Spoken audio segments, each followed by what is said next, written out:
Good morning students. Now discuss the stroke. और stroke के अंदर अभी तक अपन ने पढ़ा था पैथोफिजियोलॉजी, कोजेज और डेफिनेशंस। अब आगे बढ़ते हैं अपन इनके क्लिनिकल मैनिफेस्टेशन में है डिफ़िकल्ट ए वॉकिंग, चलने में दिक्कत होती है। प्रॉब्लम इन बैलेंस करने में दिक्कत होती है, शरीर बैलेंस नहीं होता, लूज बैलेंस होता है। व्हेन ट्राइंग टू वॉक, और चलने की कोशिश करता है लेकिन नहीं पाता। डिफ़िकल्टी इन स्वेलोइंग, निगल नहीं पाता किसी चीज़ को। और the trouble with the vision, blurred visions onwards of the eyes, यानी कि उसको साफ दिखाई नहीं देता, ट्रबल दिखाई देने में समस्याएं उत्पन्न होती है। नेक्स्ट है स्पीच विकम्स डिफ़िकल्टी, और बोलने में दिक्कत होती है।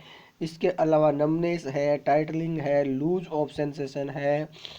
Is in one half of the body के आधे हिस्से में। इसके अलावा unable to perform the tasks like holdings objects, lying leakage during one self bloatings. अगर इसके मैनेजमेंट की बात की जाए तो इसका मैनेजमेंट क्या हो सकता है, तो मैनेजमेंट के अंदर है check the further progress of the underlining condition, rehabilitation and control of difficulties. सबसे पहले चेक करना है दोबारा से पूरी प्रोसेस को, उसकी कंडीशन क्या रही है, उसको रिहेबिलिटेशन क्या दिया जाएगा। नेक्स्ट है hemiplegia is often the non progressive and many available measures make coping with the less stressful to the persons affected as well as a caregiver।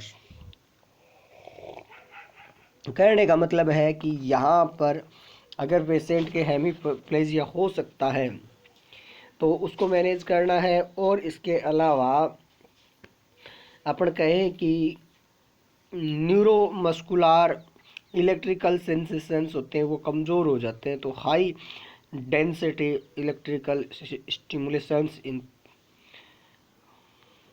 प्रोवंस में टू बी मेंटेन साइज, और उसकी size को maintain करना चाहिए। अब next अगर बात करते हैं, शॉर्ट नोट्स आ सकता है आपकी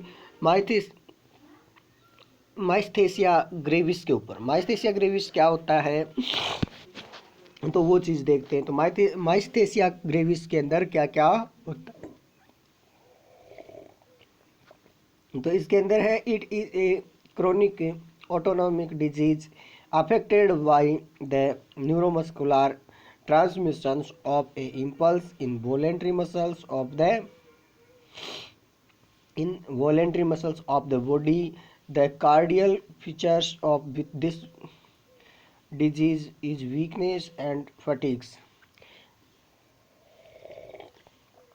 माइस्थेसिया ग्रेविस का मतलब यही है कि इसके अंदर क्या होता है कि जो न्यूरोमस्कुलर ट्रांसमिशंस होते हैं, वो इम्पल्स होते हैं, वो क्या हो जाते हैं, इनवॉलेंट्री मसल्स की तरह हो जाते हैं, और उसकी वजह से बॉडी की जो मसल्स है वो प्रॉपर काम नहीं कर पाती। और this features of this disease is weakness and fatigues, जिसकी वजह से अपने को क्या होता है, कमज़ोरी महसूस होती है, थकान महसूस होती है।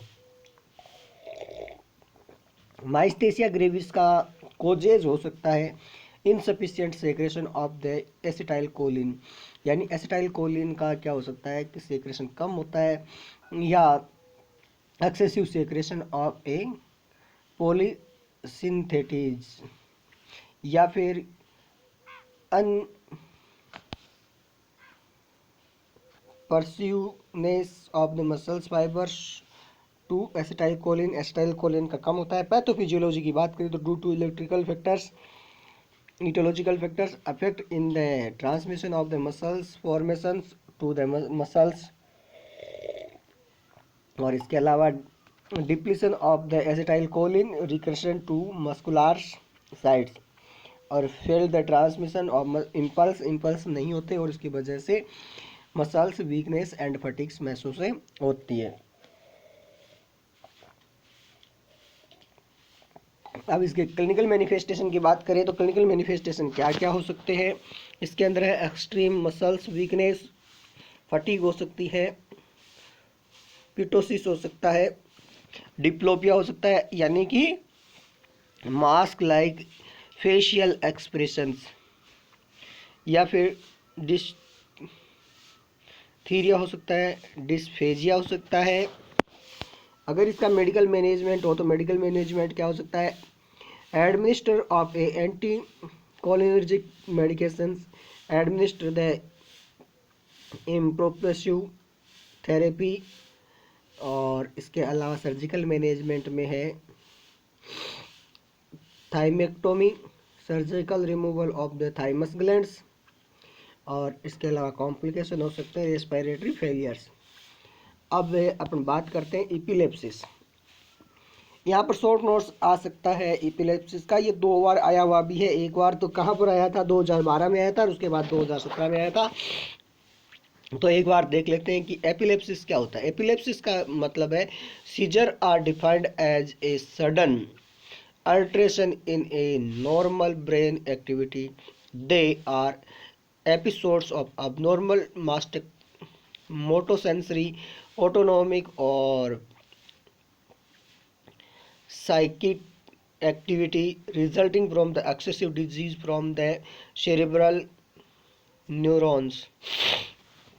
यानी कि इसके अंदर क्या होता है कि व्यक्ति को एपिलेप्सिस का मतलब होता है सीजर्स आने लग जाते हैं अचानक से, और उसकी वजह से एपिसोड्स होता है किसका, अबनॉर्मल मोटोसेंसरी, ऑटोनोमिक और साइकेट्रिक एक्टिविटीज़ का। अगर इनके कोजेज की बात करें तो फीवर हो सकता है, हेड इंजरी हो सकती है, हेड ट्रॉमा हो सकता है, CNS इन्फेक्शन हो सकता है, और इसके अलावा हाइपरटेंशन हो सकता है, एलर्जिक कंडीशंस हो सकती है उसकी वजह से हो जाए, या वेस्कुलर इनसफिशिएंसी होती है। और अगर क्लासिफिकेशन ऑफ सीजर्स की बात करें इन एपिलेप्सिस में तो जनरलाइज्ड हो सकता है, कॉम्प्लेक्स हो सकता है और सिंपल पार्शियल हो सकता है।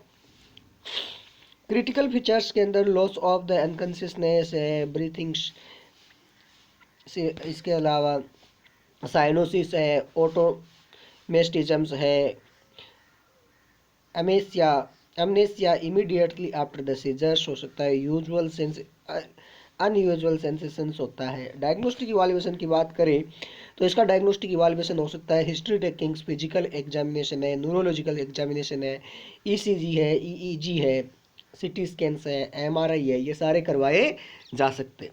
अगर मेडिकल मैनेजमेंट की बात की जाए तो मेडिकल मैनेजमेंट में है एंटी इपिलेप्टिक ड्रग्स दी जा सकती है, एंटी कन्वल्सेंट ड्रग्स दी जा सकती है जैसे डाइजेपाम है, लोरिजेपाम है।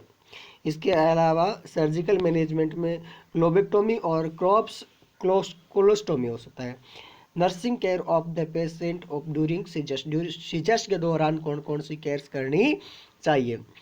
तो first provide the privacy to the patients and protect the patient from the wade on the serious on looking, यानी कि पेशेंट को फर्स्ट अपन प्राइवेसी देंगे और प्राइवेसी के अंदर उसको मान लो कि पूरे कपड़े से कवर करना है, और इसके साथ साथ में उसको क्या करना है, एक उचित बेड पर जहाँ पर वो प्रोटेक्ट रह सके वहाँ ले जाना है। Protect the head of the patient with the pad to prevent injury, और उसके हेड को क्या करना है, आपको प्रोटेक्ट करना है इंजरी होने से।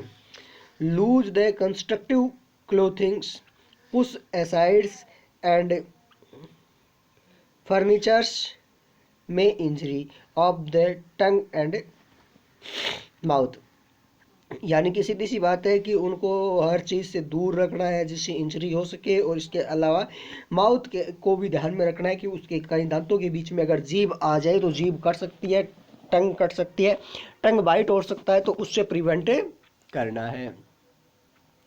अब इसके अलावा अपने को आप केयर आफ्टर द सीजर्स के बाद क्या केयर करनी चाहिए, तो maintain the patient's airway, patient is fully awaked, यानी कि अब पेशेंट है वो पूर्णतः जागरूक है तो उसका एयरवे मेंटेन करना है, ऑक्सीजन प्रोवाइड करनी है, और इसके साथ में provide a safe environment of A paddings side rails, यानी कि उसको क्या करना है, किसी के सहारे खड़ी कर देना है।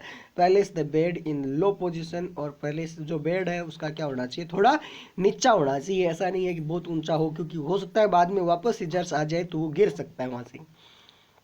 इसके अलावा the patients of awaking recognise the environment, use the suctions to clear the secretion of mouth. Mouth को अगर साफ करना है, इसके साथ में पहले the patient on one side prevent the aspiration, और इसके अलावा उसकी एस्पायरेशन रेट्स को कंट्रोल करना है। ये था आपका फर्स्ट जो टॉपिक था। इसमें मैंने जो मेन टॉपिक्स थे वो आपके सोल्व पेपर से लिए थे, क्योंकि हो सकता है इनमें से कोई क्वेश्चन से आ जाए। बाकी अपन क्या है कि बाद में कंटिन्यू करते रहेंगे इसके अंदर जो नेक्स्ट डिजीज़ होगी वो, और ये कुछ प्रोसीजर्स थे, कुछ डिजीज़ थी जो आपके सोल्व पेपर्स के अंदर 2007 से लेकर 2018 तक के जो पेपर्स थे, उन पेपर्स को मैंने देख करके जो ठीक ठाक डिजीज़ थी उन डिजीज़ को 2 वीडियो के अंदर मैंने क्लियर किया है। और अगर इसमें किसी तरह की दिक्कत होती है तो आप मेरे को बता सकते हो। और इनके अलावा अगर कोई लगता है कि आपको ये क्वेश्चंस है वो काफ़ी इंपॉर्टेंट्स है तो वो मेरे को बता सकते हो, मैं उनको भी डिटेल्स में बाद में एक्सप्लेन कर दूंगा। और इसके अलावा मैं ये बता दूं आपको कि बाकी अपना सिलेबस है वो कंटिन्यू चलता रहेगा। ये तो एक बार 2 वीडियो है मैंने वो सोल्व पेपर से बनाए थे, ताकि कोई इनसे इम्पोर्टेंट पर्सन आपके एग्जाम में आ जाए तो बहुत बढ़िया होगा। तो इन वीडियो को थोड़ा ध्यान से भी देखें।